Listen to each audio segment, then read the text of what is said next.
이번 사연은 수원에 사시는 30살의 여성분께서 보내주셨습니다.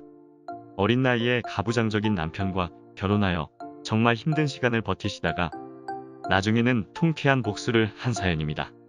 무슨 일이 있었는지 지금부터 알아보겠습니다. 저는 23살이라는 어린 나이에 결혼한 결혼 8년차 여자입니다. 어린 나이에 결혼해서 시어머니, 신우에게 받은 시집살이 아닌 시집살이, 그리고 가운데서 중재하지 않는 신랑 덕에 아이가 잠들면 혼자 크게 음악을 듣는 게 제 스트레스를 푸는 유일한 낙이었죠. 다 이렇게 사는 줄만 알았습니다. 남편은 여자는 시댁에 잘해야 하고 연장자를 무슨 일이건 이해해줘야 하며 된다면 맞벌이도 하며 육아도 해야 하는 가부장적인 남자입니다. 결혼 전엔 아예 몰랐고 신혼 때도 크게 못 느끼다가 점점 드러나기 시작했어요. 시아버지와 시어머니는 이혼했고 형제 중 둘째였던 시아버지는 키 큰 집으로 갔기에 제가 거기에 가서 일하는 건 당연시되었어요. 남편도 매년 갔다며 가서 일해야 한다더니 결혼 이후 첫 명절에 갔더니 키 큰 집에서는 군대 간 이후로는 처음 본다고 반가워하네요. 참고로 당시 남편은 28세. 기가 찼지만 키 큰 집 어른들이 좋으신 분들이었기에 딱히 불만은 없었어요. 시어머니는 남편과 결혼할 때쯤 다른 분과 동거하셨기 때문에 키 큰 집에 들렀다가 명절 오후면 시어머니께 들렀어요.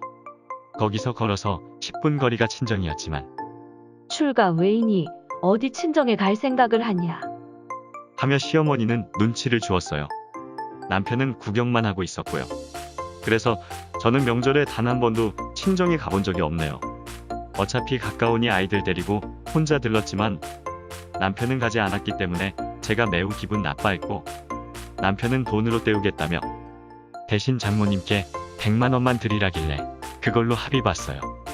나중에 시어머니가 아시고 난리가 났지만 남편이 그럼 처가에 간다고 하니 그건 또 안 된다며 난리 피우고 또 시어머니 동거남이 시아버지 행세하며 술곤하고 자기 기분 나쁘면 훈계하고 덩따라 신랑보다 1살 많은 신우까지 합세하여 저를 괴롭히는데 남편은 손이 시누이니 어른을 대하는 마음으로 깍듯이 모셔 라고 말하네요. 아들은 남들보다 덩치가 커서 4.2kg에 태어났습니다. 자연분만이라 회음부 꿰매고 거의 앉지 못했는데 시어머니 신우는 병문안 와서는 바닥에 앉으랍니다. 우리가 어른이니 침대 앉고 넌 바닥에 앉아. 당시에 앉지 못해서 옆으로 팔 꿰고 누워서 남편이 밥 떠주면 먹는 상태였어요. 당연히 회음부 방석도 없었고 남편은 잠시 나간 상태였어요.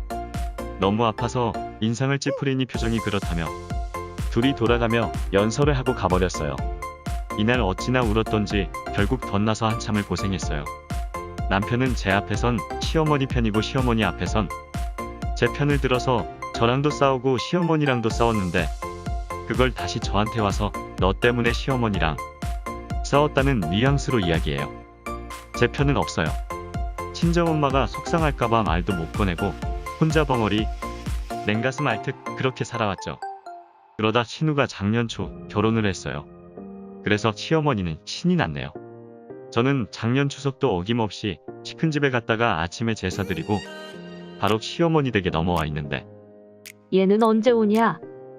라며 시어머니는 신우에게 전화를 자꾸만 걸었어요. 연락 두절이던 신우가 저녁이 돼서야 전화가 왔는데 신우의 남편 집안이 장손의 제사가 많은 집안이라며 일도 많은 데다가 며느리라곤 딱 자기뿐이라 명절 당일이 지나가도 친척 어른들이 계속 많이 오셔서 갈 수 없다고 연락이 왔네요. 시어머니는 어디 그래도 친정을 안 보내냐. 너는 귀한 집 자식 아니라니. 어쩌고 저쩌고 말하는데 제가 앞에 있는데 표정 하나 안 변하고 말하네요. 저는 그냥 빤히 바라보았죠. 어찌나 꼬시던지 비집고 나오는 웃음을 참기가 힘들어서 방으로 들어가 숨죽여 웃으려는데 정말 허탈하고 속상했어요. 결국 추석이 다 지나도록 신우는 오지 못했어요. 그리고 올해 설에 신우가 남편을 데리고 시어머니 댁에 오려고 했어요. 그때 저는 여자는 결혼하면 출가회인인데 어딜 올 생각을 해요? 어머니가 말씀하신 거고 형님도 그렇게 생각했는데 딸이 결혼하고 본인이 겪어보니 마음이 달라지나 봐요? 라고 생각만 하고 있던 말이 터져버렸어요. 시어머니는 얼굴이 빨개지고 제 남편은 서둘러 집에 가자고 하고 저는 멍하니 남편을 따라 집에 가는데 그렇게 통쾌할 수가 없었네요. 10년 묵은 체증이 확 가라앉는 그런 기분? 그때부터 시어머니는 남편에게 너무 자주 오지 않아도 된다며 넌지시 자꾸 이야기했고 남편도 은근슬쩍 내 생각해주는 척 가지 말자고 합니다. 참고로 저는 아이가 태어나고 돌 지난 뒤로는 일주일 중 거의 4일은 매일 시댁에 갔어요. 저는 지지 않고 왜 그러냐며 아이가 할머니를 보고 싶어 하니 더 가자. 라고 했어요. 이미 한번 폭발한 저는 감정을 주체하기 싫었어요. 신우도 시어머니 댁과 꽤 가까운 거리에 살고 있었는데 저 때문에 오지도 못했어요. 시어머니는 저에게 뭐라 말도 못합니다.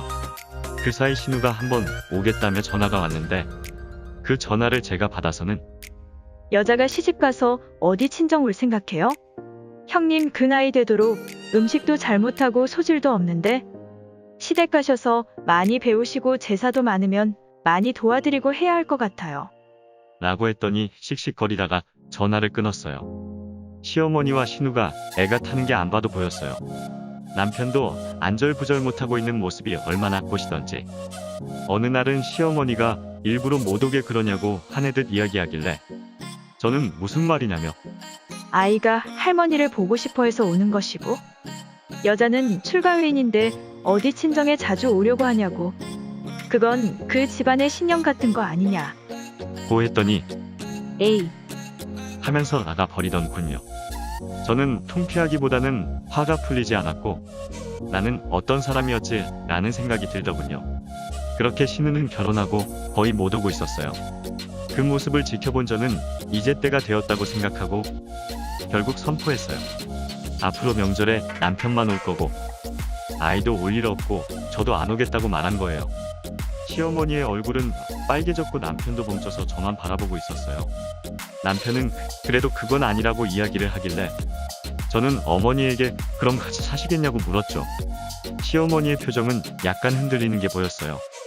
여기서 저는 쐐기를 박았습니다. 시어머니의 동거남까지 잘 모시고 살 테니 같이 살자고. 출가회인이 시어른 모시며 사는 거 아니겠냐고 했더니 아니라며 같이 사는 건 불편하고 자기는 자기 식구 아니면 불편해서 못 산다고 거절하더군요. 자기 식구. 그럼 저는 안 오겠다고 했더니만 집안 교육이 어쩌고 얘기하는데 저는 등 돌리고 집에 왔죠. 이후 제가 둘째를 낳았는데 보러 오시지도 않았어요. 그리곤 신우가 애 낳았다길래 저도 신우보다 나이가 더 많은 제 친언니와 함께 병문안 가서는 똑같이 바닥에 앉혔어요. 신우는 회음부 방석이 있어서 거기에 앉긴 했는데 그래도 힘든지 비스듬히 앉았길래 형님 반드시 앉으세요. 윗사람 계신데 예의 아니라고 말하고는 반드시 세워 앉혔어요. 나중에 시어머니가 남편한테 전화가 왔는데 남편에게 그때 내가 그래서 얼마나 고생한 줄 아냐며 뭐라 했어요.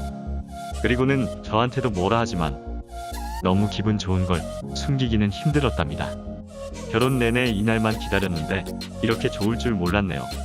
저는 이후 시어머니 댁 아예 안 가고 남편도 처음엔 불만스러워하더니 그간 싸우기도 엄청 싸우고 둘째를 낳고 나니 느끼는 게 있었는지 이후로는 자꾸만 미안하다고 하네요.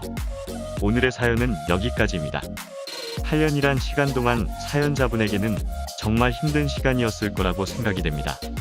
참아온 시간이 길었던 만큼 통쾌한 복수를 했을 때 제가 짜릿했네요. 앞으로는 좋은 일만 가득하시길 응원하겠습니다. 힘내세요. 오늘의 사연은 여기까지입니다. 사연에 관한 다양한 댓글 남겨주세요. 그리고 신청하실 사연이 있으시다면 아래에 메일 주소로 보내주시면 사연 제작을 도와드립니다.